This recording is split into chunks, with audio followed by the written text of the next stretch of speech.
At around 1 o'clock in the morning, I was sound asleep, and I heard some loud thumping, like the earth shaking. I thought there was an earthquaking.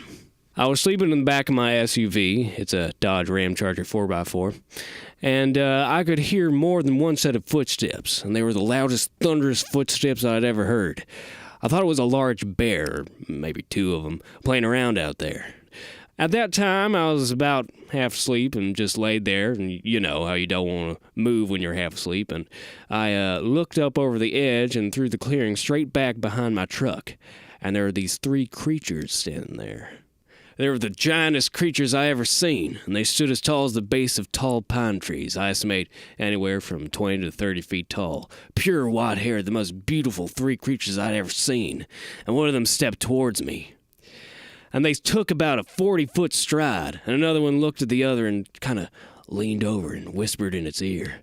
And the other one was coming back towards me and took another step. At that time, it was only maybe 40 feet back behind my SUV, and one took off and darted, and it moved so fast through the trees it was like a blur. I've been to the drags. I've seen dragsters take off.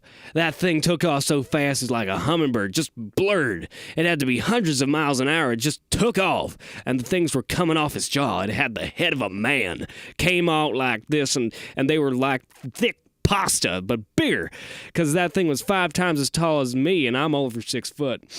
Those things bounced like rudders through the pine trees, and that thing was right under the canopy of the trees, which is probably 25 to 30 feet where the branches start in those taller trees, and it just disappeared.